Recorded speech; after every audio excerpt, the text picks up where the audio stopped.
بسم اللہ الرحمن الرحیم۔ السلام علیکم۔ اس سے پہلے والے پارٹ میں ہم نے یہ جانا کہ وہ گرفتار ہو گئے، یوسف علیہ السلام زندان میں چلے گئے، وہاں کا ماحول بالکل ہی بدل گیا اور 3 سال کی قید تھی 7 سال اور بڑھ گئی۔ وہاں جو 2 قیدی تھے ان کے خواب کی انہوں نے تعویل بتائی اور پھر اسی طرح سے وہ قیدی زندان سے نکال لیے گئے۔ زندان سے نکالنے کے بعد ان قیدیوں کے ساتھ کیا ہوا، جس قیدی کو یوسف علیہ السلام نے تعویل یہ بتائی تھی کہ جو انگور میں سے رس نچوڑ کر بادشاہ کے لیے شراب بنا رہا تھا، وہ واپس اپنے عہدے پر تعینات ہو گیا، اور وہ جو قیدی تھا جس نے یہ خواب دیکھا کہ اس کے سر پہ ایک تھال ہے جس میں روٹیاں ہیں اور پرندے ان روٹیوں کو کھا رہے ہیں، تو اس کو جو ہے وہ سزائے موت دی گئی۔ تختہ جو ہوتا ہے پھانسی کا، اس پہ اس کو رسیوں سے باندھ کے لٹکا دیا اور پیچھے سے اس کے جو پاؤں کی نسیں ہوتی ہیں وہ کاٹ دی گئیں۔ نہ اسے دفنایا گیا نہ گنوب کیا گیا۔ اس کی سزا یہ تھی کہ اس نے بادشاہ کو قتل کرنے کی کوشش کی تھی، جو فرعون تھا، مصر کا بادشاہ تھا اس کو، اور جنہوں نے یہ کروایا تھا اس نے ان کا نام نہیں لیا، ایکسپوز نہیں کیا ان سازشیوں کو، تو اس لیے اس کو سزائے موت دی گئی۔ تو اب انہوں نے جو تعویل بتائی تھی انہوں نے بتایا تھا کہ تمہیں پھانسی ہوگی اور تمہیں دفنایا نہیں جائے گا، بلکہ تمہاری جو لاش ہوگی وہ لٹکی رہے گی اور اس کو چیل کر وہ تمہارے سر کو نوچ نوچ کے کھائیں گے۔ تو بالکل ویسے ہی ہوا۔ تو یہ بات بھی پھیل گئی کہ بھائی جس طرح سے یوسف نے بتایا تھا بالکل ویسے ہی ہوا ہے۔ خیر، قصہ مختصر، جو بادشاہ ہے اس وقت کا جس نے ان کو سزا دلوائی تھی اس کا بھی انتقال ہو جاتا ہے، شراب زیادہ پیتا ہے، طبیعت بگڑ جاتی ہے اور پھر انتقال کر جاتا ہے۔ اب ان کا جو بیٹا ہے وہ فرما روا ہے، مصر بنتا ہے، یعنی کہ فرعون بنتا ہے مصر کا بادشاہ۔ اب جب وہ بادشاہ بنتا ہے تو جو بادشاہ کو شراب دینے والا تھا، جس کو یوسف علیہ السلام نے بتایا تھا کہ تم آزاد ہو جاؤ گے 3 دن بعد قید سے اور بادشاہ کے ساتھ دوبارہ اسی عہدے پر تعینات ہو جاؤ گے، تو وہی ان کے بیٹے کو بھی شراب نوش کرنے کے لیے کھڑا رہتا ہے ان کے ساتھ بھی۔ ہوتا یہ ہے کہ جو نیا بادشاہ بنتا ہے مصر کا، اس کو ایک خواب دکھتا ہے، اس میں یہ ہوتا ہے کہ 7 لاغر یعنی بہت ہی کمزور گائیں ہوتی ہیں، وہ 7 جو ہے وہ موٹی تازی گایوں کو کھا جاتی ہیں، نگل جاتی ہیں، اور نیل جو ہے اس کا پانی، دریائے نیل، اس کا پانی بالکل خشک ہو جاتا ہے، اور 7 جو ہے وہ ہری بھری وہ ہوتی ہیں، فصلیں ہوتی ہیں اور پھر سوکھی فصلیں ہوتی ہیں۔ تو اس طرح کا وہ خواب دیکھتا ہے تو کافی پریشان ہو جاتا ہے کہ اس کا کیا مطلب ہے۔ خیر، وہ اپنے جو وہاں کے بڑے بڑے خواب کی تعبیریں بتانے والے لوگ ہوتے ہیں ان کو، بزرگوں کو، اور پتہ نہیں کس کس کو بادشاہ اپنے دربار میں بلاتا ہے، لیکن وہ اس کی تعبیر نہیں بتا پاتے، اور بادشاہ کو بہت غصہ آتا ہے کہ تم لوگ صرف کھانے پینے کے لیے ہو، تمہیں کس بات کے پیسے ملتے ہیں، تم میں سے کوئی ایک ایسا نہیں ہے جو میرے خواب کی تعبیر بتا سکے۔ اب جو وہ نوکر ہوتا ہے بن عروس جو شراب سرو کرتا ہے، اس کو یوسف علیہ السلام اچانک سے یاد آ جاتا ہے کہ اتنے سال تک 7 سال تک اس کو یاد نہیں آیا ہوتا ہے کہ یوسف علیہ السلام کا ذکر کرنا ہے۔ وہ اللہ تعالیٰ کی طرف سے ہوتا ہے کہ اس کو دماغ میں بات آتی نہیں ہے، وہ کوشش بھی کرتا ہے تو بھول جاتا ہے۔ تو جب یہ والے بادشاہ کو خواب دکھتا ہے تو اس کو یاد آتا ہے کہ ہاں، یوسف جو ہے وہ تعبیر بتا سکتے ہیں۔ تو وہ بادشاہ کی بیوی سے کہتا ہے کہ بانو، میں جانتا ہوں، میں تعبیر لا سکتا ہوں۔ تو وہ کہتی ہے تم دیکھا نہیں ہے بادشاہ کتنے غصے میں ہے، تو تم چپ ہو جاؤ، اس کو چپ کرا دیتی ہے۔ بہرحال بادشاہ کو تعبیر کوئی بھی نہیں بتا پاتا، تو پھر وہ آخرکار کہہ ہی دیتا ہے، کہتا ہے کہ اگر آپ حکم دیں تو میں آپ کے لیے آپ کے خواب کی تعبیر لا سکتا ہوں۔ بادشاہ کہتا ہے اچھا، تو اب تم میرے ساتھ مذاق کرو گے؟ بادشاہ زور زور سے ہنستا ہے، سارے لوگ ہنسنے لگتے ہیں۔ تو کہتا ہے نہیں حضور، یہ مذاق نہیں ہے، میں ایک ایسے قیدی کو جانتا ہوں جو خواب کی بالکل صحیح تعویل بتاتا ہے۔ میں اور آپوپیس جب زندان میں تھے تو اس نے ہمارے خواب کی بھی تعویل بتائی اور بالکل ویسا ہی ہوا۔ اب یہ سن کے تو بادشاہ کو کوئی اس کے خواب کی تعویل بتا ہی نہیں پا رہا تھا، تعویل تو بہت دور کی بات ہے۔ تو بادشاہ حیرت میں آ جاتا ہے کہ اچھا ایسا کون سا قیدی ہے، میں فوراً چاہوں گا کہ تم جاؤ اور میرے خواب کی اس سے تعبیر پوچھ کے آؤ۔ اب جو عزیز مصر ہے نا، وہ اس بادشاہ کا بھی دربان خاص کون ہوتا ہے، وہ عہدے پہ جو ان کے، جیسے ہمارے پاس یہاں پریزیڈنٹ کے پاس پرائم منسٹر ہیں، اسی طرح وہاں پہ عزیز مصر ہوتے ہیں۔ تو وہ جو پہلے والے بادشاہ کے لیے کام کرتے تھے وہی اب ان کے بیٹے کے لیے بھی کر رہے ہیں۔ عزیز مصر یعنی پوتیفار، وہ موجود ہوتا ہے اس وقت وہاں، وہ سمجھ جاتا ہے کہ یہ یوسف کی بات ہو رہی ہے۔ اب بہرحال بن عروس کو کہا جاتا ہے کہ بھئی جاؤ اور خواب کی تعبیر پتہ کر کے آؤ۔ بن عروس جاتا ہے زندان زاویرہ اور وہاں جا کے یوسف علیہ السلام کو وہ خواب بتاتا ہے جو بادشاہ وقت نے دیکھا ہوتا ہے۔ یوسف علیہ السلام جب وہ خواب سنتے ہیں تو وہ کہتے ہیں اس کی تعویل یہ ہے کہ جو 7 کمزور گائیں طاقتور گایوں کو نگل گئیں، اور پھر فصلیں جو ہیں وہ کچھ ہری بھری تھیں اور کچھ بالکل ہی سوکھی ہوئی تھیں، اور نیل کا پانی سوکھ گیا۔ تو 7 سال مصر کے ایسے ہوں گے جن میں بہت بارش ہوگی اور بہت فصل اگے گی، اور اس کے بعد 7 سال بالکل قحط ہو جائے گا کہ نہ فصل اگے گی نہ بارش ہوگی، پانی خشک ہو جائے گا نیل کا، تو بالکل قحط پڑ جائے گا۔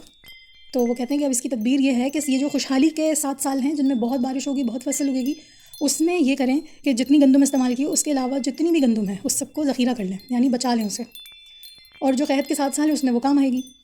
اب وہ بن عروس کو یہ ساری چیزیں بتاتے ہیں، بن عروس بادشاہ کی خدمت میں آتا ہے، بادشاہ کو بتاتا ہے، بادشاہ حیران رہ جاتا ہے تعبیر سن کے، اور بادشاہ کو ان لوگوں پہ بہت غصہ آتا ہے جن کو وہ اس چیز کے لیے پیسے دیتا ہے، سیلری دیتا ہے، بٹ وہ کسی کام کے نہیں ہوتے، وہ زمین پہ ہڈیاں نکال کے بیٹھ جاتے ہیں اور پتہ نہیں کیا ڈرامے بازیاں کرتے رہتے ہیں، ان کو کچھ سمجھ نہیں آتا کہ کیا خواب کا مطلب ہے کیا ہے. اور یوسف علیہ السلام جو ہیں وہ پوری تعویل بتا دیتے ہیں. تو وہ تعبیر نہیں بتاتے، وہ تعویل بتاتے ہیں، یعنی کہ جو ایگزیکٹلی ہونا ہوتا ہے. اب جو بادشاہ وقت ہوتا ہے وہ کہتا ہے کہ اچھا اس کا مطلب یہ ہے کہ 7 سال جو ہے وہ خوشحالی ہوگی اور اس کے اگلے 7 سال جو ہے وہ قحط ہوگا. تو جو جنہوں نے تعویل بتائی ہے انہوں نے یہ بھی بتایا ہوگا کہ اب ہمیں تدبیر کیا کرنی چاہیے.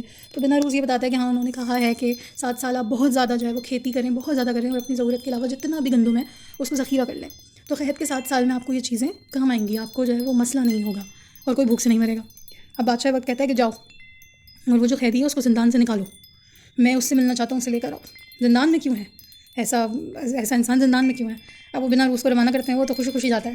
وہ جب وہاں زندان میں پہنچتا ہے تو یوسف علیہ السلام سے خوب معافی مانگتا ہے، بہت روتا ہے کہ پتہ نہیں کیا ہو گیا تھا مجھے، اور میں اتنے سال تک جو ہے وہ بھولا رہا، میرے پتہ نہیں کیوں میرے دماغ میں نہیں آیا کہ آپ کے بارے میں بادشاہ کو بتانا ہے. اور یہ اللہ تعالیٰ کی طرف سے تھا کہ اس کو یاد آنا ہی نہیں تھا. بہرحال یوسف علیہ السلام نہ اس سے چڑھتے ہیں، نہ اس سے کچھ برا بھلا کہتے ہیں، بلکہ مسکراتے اور کہتے ہیں کوئی بات نہیں، ایسے مت کہو.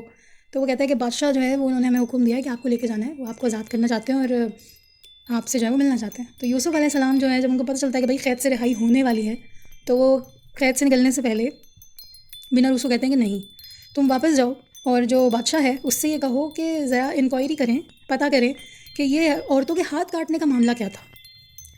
تو وہاں کے لوگ کہتے ہیں تمہیں تو آزادی مل رہی ہے، تم اس طرح کیوں کر رہے ہو، جاؤ زندان سے نکلو. تو کہتا ہے میں اس طرح باہر نہیں آؤں گا.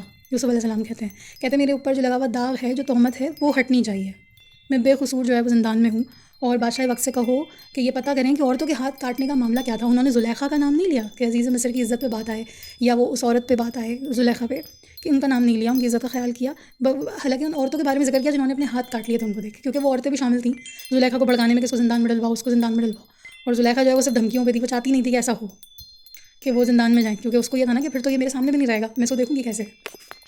بہرحال جو بنا روز ہوتا ہے وہ ان کو لیے بغیر واپس آ جاتا ہے اور بادشاہ وقت کے پاس جاتا ہے اور ان سے کہتا ہے کہ بھائی یوسف نے آنے سے منع کر دیا. انہوں نے کہا ہے کہ بادشاہ سے کہو کہ پتہ کریں کہ عورتوں کے ہاتھ کاٹنے کا معاملہ کیا تھا.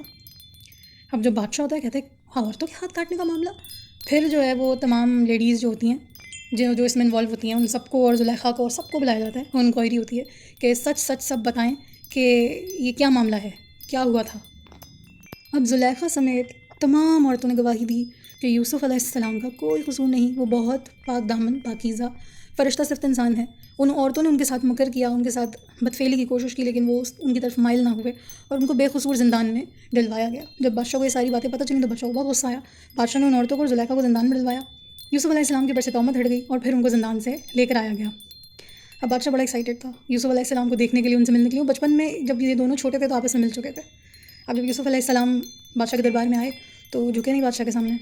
تو مسکرانے لگا کہ مجھے یاد ہے کہ بچپن میں بھی آپ جھکے نہیں تھے تعظیماً. وہ اس لیے نہیں جھکے کہ جھکنا صرف اللہ کے سامنے چاہیے، اس لیے وہ کیونکہ جو بادشاہ وقت تھا وہاں کی قوم اس کو خدا سمجھتی تھی اور اس لیے ان کے سامنے جھکتی ہوئی.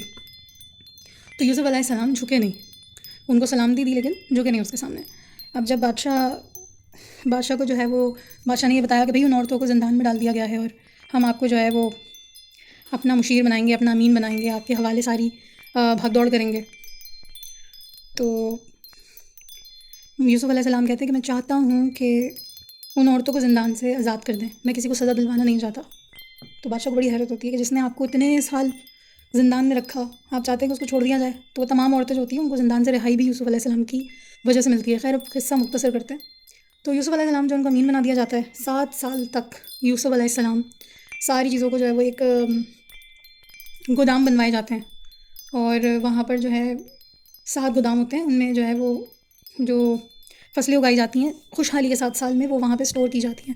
اور وہ گندم خراب اس لیے نہیں ہوتی کیونکہ اللہ تعالیٰ ان کو طریقہ سکھاتے ہیں کہ ان کو رکھنا کیسے. وہ جو پوری ہوتی ہے ان کو ویسے ہی رکھا جاتا ہے، دانے نہیں رکھے جاتے. تو جو یوسف علیہ السلام کے دشمن ہوتے ہیں نا، وہ چاہتے ہیں کہ ہم خوشحالی کے سال میں گندم خرید کے اپنے پاس ذخیرہ کر لیں تو ہم زیادہ پاورفل ہو جائیں گے، بادشاہ کی نظر میں ان کو گرا دیں گے. ان کو اسٹور کرنے کا طریقہ پتہ نہیں ہوتا. وہ گندم کے دانے رکھتے ہیں اور وہ پتہ نہیں دوسرے ہی سال میں یا پتہ نہیں کون سا سال لگتا ہے وہ گندم ان کی سڑ جاتی ہے اور یوسف علیہ السلام کی جو گندم ہوتی ہے وہ ویسی کی ویسی رہتی ہے. تو اس پہ جو ہے وہ یوسف علیہ السلام بادشاہ کی نظر میں اور اوپر آ جاتے ہیں. اچھا اتنے میں جو ہے وہ زلیخا کی بری حالت ہو جاتی ہے ان کی محبت میں، ان کی یاد میں. اور عزیز مصر جو ہیں ان کا جو ہے انتقال ہو جاتا ہے. عزیز مصر کا جب انتقال ہوتا ہے تو عزیز مصر کی جگہ بادشاہ وقت یوسف علیہ السلام کو عزیز مصر بنا دیتا ہے، کیونکہ وہ دیکھ ہی چکا ہوتا ہے کہ وہ کتنے زیادہ امین ہیں، کتنے سچے ہیں اور کس طرح سے وہ مصر کے لیے کام کر رہے ہیں. حالانکہ لوگ جو ہیں وہ ڈاؤٹ میں ہوتے ہیں کہ ایک بیگانے کو، یعنی جس کا ہمارے مصر سے تعلق نہیں ہے، اس کو کیسے انہوں نے عزیز مصر بنا دیا. وہ کنعان کے تھے یوسف علیہ السلام. اب یوسف علیہ السلام جو ہے وہ عزیز مصر ہیں، عزیز مصر کی موت ہو چکی ہے، زلیخا اکیلی رہ گئی ہے، ان کے گھر میں لوگوں نے چوریاں کرنا شروع کر دیں، جب وہ باہر جاتی تھیں گھر میں چوری ہو جاتی تھی، کوئی کچھ لوٹ کے لے گیا، کوئی کچھ لوٹ کے لے گیا۔ اب یہ جو زلیخا ہے یہ وہ زلیخا نہیں رہی ہے جو ہوس میں پاگل ہو رہی تھی، جس پہ شیطان حاوی آتا تھا، جس کے چہرے میں یوسف علیہ السلام کو شیطان نظر آ رہا تھا اور وہ سمجھ گئے تھے کہ یہ شیطان ان کے ساتھ چال چل رہا ہے۔ اب یہ وہ زلیخا ہے جو سدھر رہی ہے، جو اصل میں عاشق ہے، جو صرف یوسف علیہ السلام کو ایک نظر دیکھنے کے لیے بھی اس کے لیے کافی ہے، اس کو اتنی محبت ہے ان سے۔ تو اب زلیخا جو ہے وہ رو رو کے اس کی عجیب سی ڈھلی ہوئی بڑھاپے طاری ہونا شروع ہو جاتا ہے، اس کے اوپر نظر کمزور ہونا شروع ہو جاتی ہے، اور خوشحالی کے سال کے بعد جو قحط کے سال ہوتے ہیں وہ بھی بہت اچھے سے گزر جاتے ہیں۔ بادشاہ کو پتہ چل جاتا ہے کہ بھئی ہر چیز میں جو ہے وہ یوسف علیہ السلام سے ہی کہتے ہیں، اور یوسف علیہ السلام کے پروردگار ان کے ہی خدا کو ماننا چاہیے۔ تو جو بادشاہ ہوتا ہے وہ بت گرا دیتا ہے اور وہ بھی مان لے آتا ہے، ایک ہی خدا کو مانتا ہے وہ بھی۔ اب جو زلیخا ہوتی ہے وہ بھی اپنے بتوں سے لڑائیاں کرتی ہے کہ تم سے میں نے کیا کس طرح سے میں نے تمہارے آگے جو ہے وہ عبادت نہیں کی، لیکن یوسف کے رب نے اس کو سب کچھ دیا ہے، اس کے پاس عزت ہے، اس کے پاس سب کچھ ہے، تم نے مجھے کیا دیا؟ تم نے مجھے کچھ نہیں دیا۔ تو خیر اس کے بعد کیا ہوتا ہے؟ اس کے بعد یہ ہوتا ہے کہ بادشاہ یوسف علیہ السلام کی شادی کروا دیتا ہے۔ یوسف علیہ السلام کی ایک بیٹی ایک بیٹا بھی ہوتا ہے۔ اب زلیخا کی کہانی اسی طرح چل رہی ہے کہ وہ بالکل بوڑھی ہو گئی ہے، دکھنا اس کو بند ہو گیا، وہ روتی اتنا ہے کہ رونے کی وجہ سے اس کی پوری بنائی چلی گئی، اس کو کچھ نہیں دکھتا ہے۔ اور پھر وہ یوسف علیہ السلام کی محبت میں یوسف علیہ السلام کے ہی خدا سے بات کرنا شروع کرتی ہے۔ تو جو جتنے سال اس نے اس اذیت میں کاٹے ہوتے ہیں، اب اللہ تعالیٰ اس کے لیے اس کا اجر بھی دیں گے۔ تو زلیخا کا کیا اجر تھا وہ بھی ہم ڈسکس کرتے ہیں، اور اس قصے کو یہیں مختصر کر کے ختم کرتے ہیں۔ بہرحال یوسف علیہ السلام عزیز مصر بن گئے، سب کچھ سنبھال لیا، خوشحالی کے سال بھی، قحط کے سال بھی، بچے بھی ہیں۔ اب یعقوب علیہ السلام ان کے باپ جو ہیں ان سے ملنے کی خواہش، اپنے بھائیوں سے ملنے کی خواہش، لیکن ابھی اللہ کی مرضی نہیں ہے۔ لیکن پھر اللہ تعالیٰ کی مرضی کیسے ہوتی ہے؟ جب قحط کے سال ہوتے ہیں تو کنعان میں بھی قحط پڑ جاتا ہے، ان کے جو بھائی ہوتے ہیں وہ کہتے ہیں کہ عزیز مصر سے جا کے ہم گندم لے کر آتے ہیں۔ اب وہ گندم لینے آتے ہیں تو یوسف علیہ السلام تو ان کو پہچان لیتے ہیں، لیکن ان کے بھائیوں کو نہیں پتا ہوتا کہ یہ یوسف ہے، کیونکہ ان کو وہاں سب یوزار سیف کر کے بولتے ہیں۔ تو انہوں نے بچپن میں ان کو کنویں میں پھینکا ہوتا ہے، تو وہ پہچانتے بھی نہیں ہیں جوان ہونے کے بعد کہ بھائی کون ہے عزیز مصر۔ تو وہ 10 بھائی آئے ہوتے ہیں، لیکن جو یوسف علیہ السلام کے ساتھ پیدا ہوا بھائی ہوتا ہے جو ان کی ماں سے ہوتا ہے بنیامین، وہ اپنے والد کے ساتھ ہوتا ہے۔ تو یوسف علیہ السلام یہ کہتے ہیں کہ اگلی بار اگر گندم چاہیے ہو تو اپنے چھوٹے بھائی بنیامین کو لے کر آنا، ورنہ گندم نہیں ملے گی۔ تو اس کے پیچھے بھی ایک پوری لمبی ڈسکشن ہے کہ ان اپنے بھائیوں کی مہمان نوازی کرتے ہیں۔ وہ کہتے ہیں کہ بھائی ہم یہاں دعوت کھانے نہیں آئے ہیں عزیز مصر کی، ہمیں بس گندم چاہیے، ہمارے بیوی بچے بھوک سے مر جائیں گے۔ تو یوسف علیہ السلام جو ہے وہ ایک پلاننگ کی ہوئی ہوتی ہے، اپنے بھائیوں کے سامنے بیٹھتے ہیں اور کہتے ہیں کہ بس آپ لوگ اتنے ہی بھائی ہیں؟ تو کہتے ہیں نہیں، ہمارا ایک اور بھائی بھی ہے، وہ بابا کے پاس ہے، وہ ان کے پاس ہی رہتا ہے۔ تو کہتے ہیں اچھا۔ پھر وہ اپنی بات نکالنے کی کوشش کرتے ہیں، تو بھائی کہتے ہیں وہ ہمارا ایک بھائی اور تھا، اس کو بھیڑیوں نے کھا لیا، تو ہمارے بابا جو ہیں وہ اس کے غم میں ان کی بینائی چلی گئی ہے، اور وہ بنیامین کو دور نہیں کرتے اپنے آپ سے۔ بہرحال اگلی بار جب وہ آتے ہیں گندم لینے کے لیے تو وہ یعقوب علیہ السلام کو بتاتے ہیں کہ بھئی عزیز مصر نے شرط رکھی ہے کہ بنیامین کو لے کر آنا ورنہ مت آنا۔ تو یعقوب علیہ السلام جو ہوتے ہیں وہ کہتے ہیں کہ نہیں، جیسے تم لوگ یوسف کو چھوڑ آئے تھے، بھیڑیوں کو دے آئے تھے، ویسے ہی تم لوگ بنیامین کے ساتھ کچھ کر دو گے۔ تو وہ جب بتاتے ہیں تو وہ کہ اب ہمیں گندم نہیں ملے گی، پھر یعقوب علیہ السلام ان کو بنیامین کو ساتھ بھیجتے ہیں اور کہتے ہیں کہ تم لوگ جانا الگ الگ دروازوں سے جانا، اور عزیز مصر جانا، اس کے دماغ میں کوئی پلاننگ چل رہی ہے، اس سے مت ملنا تم لوگ۔ خیر وہ لوگ جب مصر پہنچتے ہیں تو ان کو ڈھونڈ لیتے ہیں، وہ چھپنے کی پوری کوشش کرتے ہیں، لیکن یوسف علیہ السلام جو ہوتے ہیں وہ اپنے غلاموں سے کہتے ہیں کہ وہ جیسے ہی 10 بھائی آئیں ان کو فوراً میرے پاس لے کر آؤ۔ اب جب وہ بنیامین کے ساتھ پہنچتے ہیں تو یوسف علیہ السلام اس کو بنیامین کو اپنے ساتھ بٹھاتے ہیں کھانے پر، اور باقی 10 بھائی ڈائننگ ٹیبل پہ ایک دوسرے کے سامنے بیٹھے ہوتے ہیں۔ تو وہ یوسف علیہ السلام جو ہے وہ بنیامین سے کہتے ہیں تمہارا بھائی، اصل میں وہ 11 لوگ ہوتے ہیں۔ تو یوسف علیہ السلام کہتے ہیں کہ جو ایک جن کی مدر سیم ہے وہ ایک دوسرے کے سامنے بیٹھ جائیں ٹیبل پہ، تو وہ دو کر کے ایک دوسرے کے سامنے بیٹھ جاتے ہیں۔ بنیامین اکیلے بچتے ہیں کیونکہ یوسف کی ماں سے ہوتے ہیں۔ تو کہتے ہیں ہاں تم میرے پاس بیٹھ جاؤ۔ تو لوگ حیرت سے دیکھ رہے ہوتے ہیں کہ عزیز مصر کے ساتھ بیٹھے گا یہ، وہاں بٹھا کے پھر وہ بتاتے ہیں کہ کیا میں یوسف ہوں۔ وہ بنیامین جو ہوتا ہے نا وہ کہتے ہیں تم ظاہر مت کرنا، نہیں تو ان لوگوں کو پتہ چل جائے گا۔ پھر وہ اندر بلاتے ہیں اکیلے میں، کہتے ہیں کہ تمہیں میں یہاں روکوں گا اپنے پاس، ان لوگوں کو جانے دو۔ تو کہتے ہیں نہیں، بابا کو کچھ ہو جائے گا، وہ تمہارے یاد میں ان کی اتنی بری حالت ہے کہ ان کی بینائی چلی گئی ہے، اور اگر اب میں مصر میں رک گیا اور کنعان واپس نہیں گیا تو وہ برداشت نہیں کر پائیں گے، ان کو کچھ ہو جائے گا۔ تو یوسف علیہ السلام کہتے ہیں کہ یہ ہمارے حضرت ابراہیم علیہ السلام کی جو ہے وہ ہسٹری ریپیٹ ہو رہی ہے کہ انہوں نے اپنے اسماعیل پہ چھری پھیر دی تھی اللہ تعالیٰ کی خوشنودی کے لیے۔ تو اب جو یعقوب علیہ السلام ہمارے بابا ہیں ان کو بھی قربانی دینی پڑے گی۔ انہوں نے اپنے اسماعیل کی قربانی ابھی تک نہیں دی ہے، یعنی انہوں نے اس چیز کو ایکسیپٹ ہی نہیں کیا ہے کہ چلو اللہ تعالیٰ کی خوشی کے لیے اگر مجھے اپنے بیٹے گنوانے بھی پڑے تو کوئی بات نہیں۔ تو یہ ضروری ہے کہ وہ اپنے اسماعیل کی قربانی دیں، اور اس کے بعد ہی ہم مل سکیں گے، کیونکہ ابھی اللہ تعالیٰ کی مرضی نہیں ہے کہ ہماری ملاقات ہو۔ تو اس طرح جو ہے وہ بنیامین کو وہ کیسے روکیں گے، کیا طریقہ آزمائیں گے، کیونکہ بھائی تو اس کو اپنے ساتھ لے کے جائیں گے، وہاں تو نہیں چھوڑیں گے۔ اب باقی کے جو 10 بھائی ہیں وہ نہیں جانتے کہ یہ عزیز مصر ان کا وہی بھائی ہے جس کو وہ کنویں میں پھینک دیا تھا یا جس کو وہ قتل کرنا چاہتے تھے۔ تو یوسف علیہ السلام جو ہے وہ بنیامین کو کیسے روکیں گے؟ اور اپنے بابا سے کیسے ملیں گے، زلیخا کا کیا ہوگا، یہ کل کے ویڈیو میں انشاءاللہ ڈسکس کریں گے۔ ویڈیو اچھی لگی تو لائک کریں، چینل کو سبسکرائب کریں۔ اللہ نے کے بعد